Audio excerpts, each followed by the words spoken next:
Hello po mga kababayan, magandang araw sa inyong lahat. So nandito ako ngayon sa bahay nila Merlin mga kababayan. So kumustahin natin si Merlin ngayon mga kababayan. Dahil hindi ko na sila napuntahan dito. So tamang-tama nandito na si Christy. So nakalagay na ng ID sa kanyang leeg at papunta na ng eskwelahan. So, ngayon ay ano pa mga kababayan, alas 6 pa, so may panahon pa kami mag-usap ngayon kasi alas 6 pa. So, malapit lang naman ang eskwelahan doon. So, samahan nyo na lang kami mga kababayan. Puntahan natin si Christy at yung kanyang kapatid. So, tara na. No. Kumusta yung pag-aaral? Okay lang yung So, mabuti na lang ay naipagpatuloy niya ang kanyang pag-aaral mga kababayan. So, tama yung ginawa mo ay kahit dito lang tayo, pagpatuloy mo yung pag-aaral. So, naparito ako dahil may nag-utos sa akin nga papuntahan si Merlin mga kababayan. May sponsor natin nga gustong puntahan si dito at kakausapin at kakamustahin. Kumusta asa si Merlin? naman to sa diga sa gikuha siyang bana. So si Merlin gikuha na diya siyang bana. Pila na kadto si Mana na. Mga si Manapan. So si Merlin pala mga kababayan ay kinuha sa kanyang kaipon. Yung matanda na kaipon niya. So dinala doon sa Digos. Kasi taga doon kasi yung kanyang kalibin. Dinala sa Digos si Merlin at papayag naman yung kanyang magulang. So wala tayong problema dyan mga kababayan dahil yung kanyang magulang pumayag naman nga dadalhin si Merlin sa Digos. Ang problema lang doon mga kababayan kapag hindi pumayag yung kanyang magulang tapos tinala. So yun ang problema. Pero ngayon kay pinuntahan, so pumayag naman yung magulang nila, wala tayong problema. So narito kasi ako kasi may mga sponsor natin gustong kausapin sana si Merlin dahil sa kanyang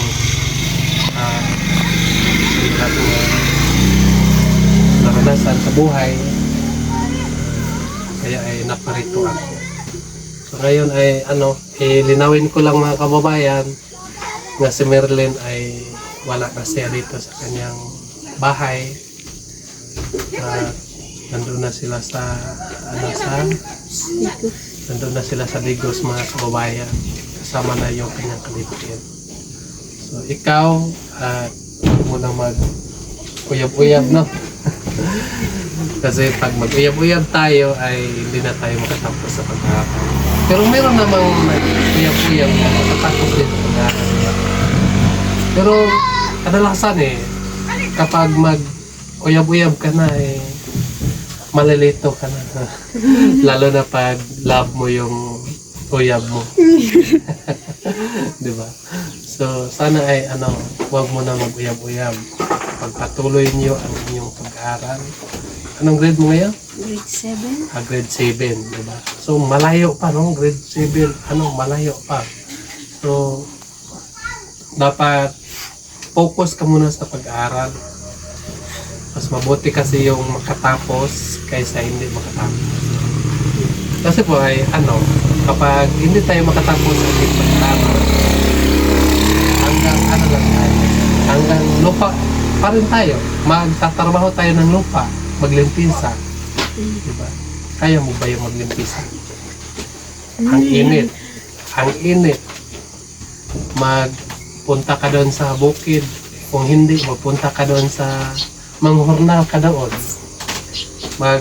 Mag-umpisa ka ng alas 7. Undang ka ng alas 11. Diba? Kapoy kayo magtrabaho. Samantala kapag makatapos kasi yung pag-aaral, punta ka lang kung anong gusto mo, kung teacher ka, punta ka lang sa eskwelahan, magtuturo ka doon. hindi mainit kasi may aircon. Nandoon ka lang sa sa eskwelahan. So sana po ay ilagay nyo sa mga puso nyo at utak na dapat matapos nyo ang inyong pag-aaral. Hindi hadlang yung walang-wala tayo, di ba? Hindi hadlang yung kasi kapos lang tayo sa palad, wala tayong kagastos, hindi hadlang yan. Kasi marami tayong mga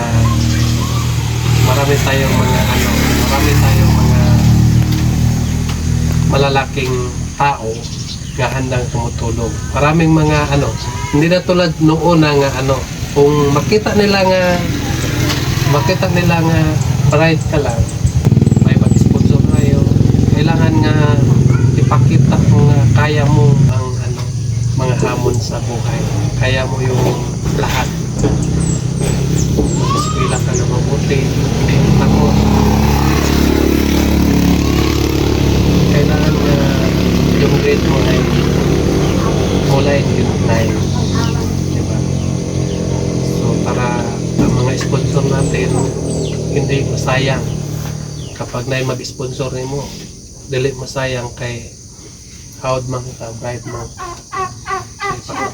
Maningkamot ka nga may mo kang mo bright yun mo kwan yun mo pag-eskwela.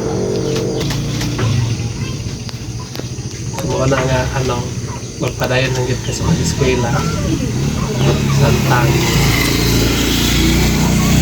may panahon pa. So hayaan mo na lang yung kapatid mo nga dinala na sa kanyang alipin. Naman siguro siya doon, masaya naman siguro siya, di ba? So, na lang, pabayaan na lang natin ulit mga kababayan. Kasi kagustuhan naman niya na sumama sa kanyang kalipin. So wala tayong magagawa dyan mga kababayan. So, at least nga nalaman natin kung nasaan na naman si Merlin. So, yung kanyang papa, kanyang mama ay sila na sasama mo na si Merlin sa kanila. Sasama mo na si Merlin sa kanya. So, walang problema. So, ngayon ay meron lang akong ibigay sa iyong allowance, sa iyong pag-aral. Sana po ay itong kunting allowance mo ay bili mo ito ng kakailanganin mo. So, magpapasalamat lang po ako mga kababayan kay Tita Elma Gumunan sa kanyang pinapadala sa akin. Na ito ay ibigay sana kay Merlin, kaso wala na si Merlin dito mga kababayan. So, nag-usap kami nga ibigay na lang sa kanyang kapatid yung magbigay tayo ng allowance ng kapatid niya. Pagkatapos, magbigay din tayo doon sa mga pamangkin ko at saka doon sa aking mama mga kababayan. So, napag-isip ako na tamang-tama din kasi yung mama ko ay kinagat ng aso. Dadalhin na lang namin siya sa kinagat siya ng aso. Kasi po ay nagpakain siya ng aso. Yung aso ay nagmamadali. So na-appeal siya, nakagat yung kanyang dito side. So tamang-tama ay dadalhin na lang namin siya doon sa Akibato para ma-injikan yung nanay namin. Maraming salamat sa iyo dyan, tita. Ingat kayo dyan palagi. So magbigay tayo ng allowance siya 1,000. Itong allowance mo 1,000. Bili mo yan kakailanganin mo sa'yo na yan. Maraming salamat sa ating mga sponsor kay Elma gan siya. Kay Elma, salamat kayo ni mo kalumad, no? Kasi ay mga katribo pa rin natin. Ano yung masasabi mo sa ating sponsor ngayon? Lahat ay nagpadala sa sa kwarta na mo. Kung kini makatabang sa amo pwede og bugas. Yung mga uban. So, ibili ni mo na ng bigas. So, yun kasi yung pinakailangan dito mga kababayan. Magbili sila ng bigas para meron silang maluto. So, maraming salamat po. Ay naulit ko po. Maraming salamat sa mga sponsor natin. Lalo na kay Elma, mga nagpapadala para kay para kay Merlin. Pinuntahan ko na dito ay si Merlin ay wala na talaga dito. Hindi naman sa tinangay ng kanyang paligid. Pinuntahan na siya dito. Nagkausap siguro sila at sasama naman si Merlin doon sa kanila. So, wala tayong problema dyan mga kabayan. At least nalaman natin nga si Merlin ay nagka-intindihan sila nga sumama doon. So yun lang, maraming salamat po. Pag-ingat ka dyan palagi. God bless you. Bye-bye.